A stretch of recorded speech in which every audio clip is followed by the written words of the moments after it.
मित्रों राधे राधे।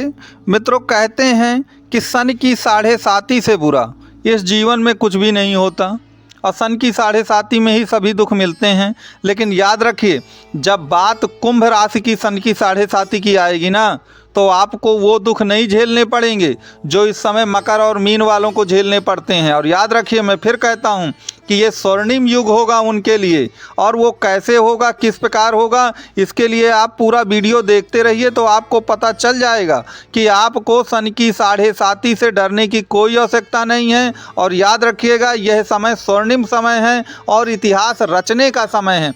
तो ये सब कैसे होगा, आगे हम वीडियो में विस्तृत रूप से इसकी चर्चा करेंगे। आपसे निवेदन है कि आप वीडियो को लाइक, शेयर और सब्सक्राइब जरूर करें। और ज्योतिष से संबंधित या कुंडली से संबंधित आपका कोई भी प्रश्न हो तो नंबर दिया गया है, आप इसमें कांटेक्ट कर सकते हैं, व्हाट्सएप मैसेज भी कर सकते हैं, शुल्क लागू रहेंगे। तो मित्रों, यहाँ पर जो मैंने आपको बताया कि सन की साढ़े साती का प्रभाव कुंभ राशि पर नहीं पड़ेगा ज़्यादा। क्यों नहीं पड़ेगा, उसका कारण सुन लीजिए। देखिए, कुंभ राशि जो है काल पुरुष की कुंडली की 11वें नंबर की राशि होती है, 11वें भाव की। और आपको ये सुन के आश्चर्य होगा कि कुंडली के प्रत्येक भाव के लिए ये बता दिया गया है कि किस भाव के लिए कौन सा ग्रह अच्छा है या बुरा है।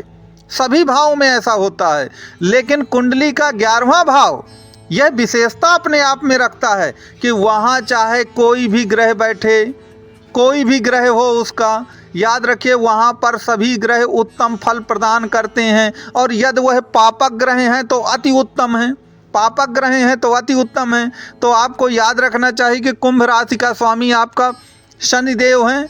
और कुंभ राशि जो 11वें नंबर की राशि है वह आपकी लग्न बन चुकी है या आपकी राशि बन चुकी है।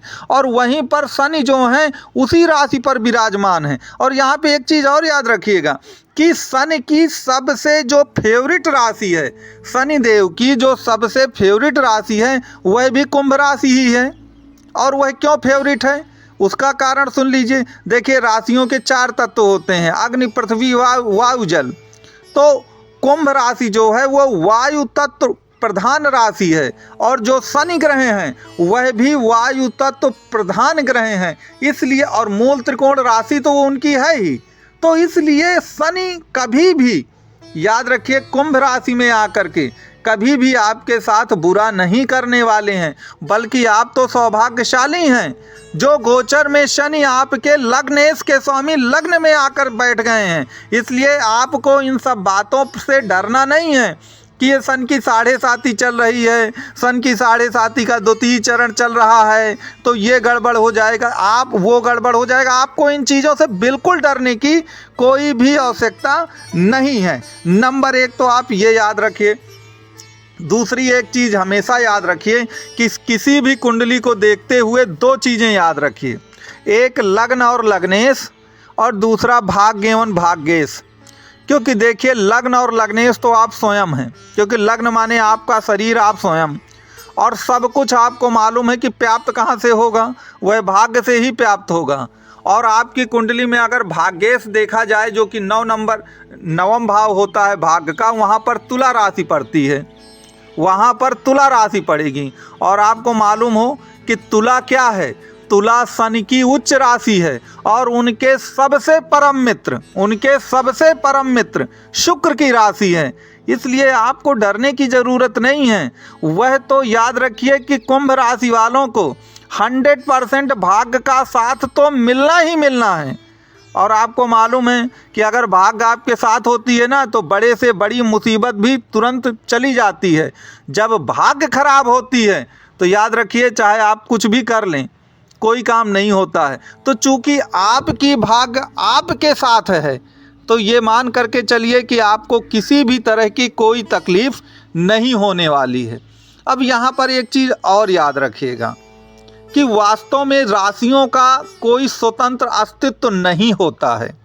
राशियां भी किससे बनी हुई हैं, नक्षत्रों से बनी हुई हैं। तो अभी मैंने चर्चा की आपके लग्नेश की, लग्न की और भाग्य और भाग्येश की।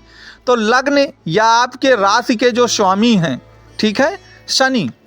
तो कुंभ जो राशि है वो किससे बनी हुई है, कुंभ राशि शतभिषा नक्षत्र से मिलकर बनती है। और जो आपके भाग्य में जो राशि पड़ती है तुला, वह किससे बनी हैं? वह भी स्वाति नक्षत्र से मिलकर बनी हैं। तो चाहे शतभिषा नक्षत्र हो चाहे स्वाति नक्षत्र हो, दोनों ही नक्षत्र राहु के हैं। तो याद रखिएगा कि अगर आप कुंभ राशि या कुंभ लग्न के व्यक्ति हैं तो आप पर सबसे ज़्यादा जो प्रभाव पड़ेगा वो राहु का पड़ेगा। राहु का प्रभाव आप पर बहुत पड़ेगा, क्योंकि कुंभ राशि भी राहु की नक्षत्र से मिलकर बनी है और जो राशि आपके भाग्य भाव पर पड़ती है तुला, वह भी राहु के नक्षत्र से ही मिलकर बनती है। तो याद रखिए, राहु आपके इस समय गोचर में कहाँ आ गए हैं? राहु इस समय आपके द्वितीय भाव पर, धन भाव पर विराजमान है, मीन राशि पर। तो भाग्य का स्वामी धन भाव पर आ गया है। अब इससे उत्तम और क्या हो सकता है कि हमारे भाग्य का स्वामी धन भाव पर आ गया है। हमको भाग्य से बहुत सारा धन मिल सकता है। यहाँ पर यह बात भी ध्यान रखिए कि राहु तो मायावी हैं, वो एक पल में कुछ भी कर सकते हैं। तो आपको मालूम है कि सन की 7.5 में सबसे ज़्यादा लोग आर्थिक फाइनेंशियल प्रॉब्लम को ही फेस करते हैं। तो आपको ऐसी किसी भी दिक्कत से बहुत दो चार नहीं होना पड़ेगा। तो जब आपको ऐसी दिक्कतों से दो चार नहीं होना पड़ेगा तो आपको बहुत कुछ चिंतित होने की ज़रूरत ही नहीं है। आपको बहुत कुछ चिंतित होने की ज़रूरत ही नहीं है कुल मिलाकर के। तो जब आपके साथ शनिदेव हैं, राहु के नक्षत्रों की राशियां हैं, तो आपको कुल मिलाकर के बिल्कुल निश्चिंत हो जाना है। इसमें किसी तरह का आपको कोई संदेह नहीं होना चाहिए। अब एक बात यहाँ पर याद रखिएगा कि सन की 7.5 में सबसे ज़्यादा पीड़ित कौन होता है? चंद्रमा होता है। आपको केवल चंद्रमा के उपाय बस कर लेने हैं और याद रखिए आपका जीवन बिल्कुल सुखमय होगा। यह स्वर्णिम समय होगा। स्वर्णिम समय के साथ साथ बिल्कुल आप ये मानिए कि बिल्कुल इतिहास रचेंगे आप। अब आप पूछेंगे कि ठीक है भाई, अब ये चंद्रमा के उपाय कैसे होते हैं? तो मैंने इनकी चर्चा पहले की है। अगर हम यहाँ पर इसकी बहुत विस्तार चर्चा करेंगे तो वीडियो बहुत लंबा हो जाएगा।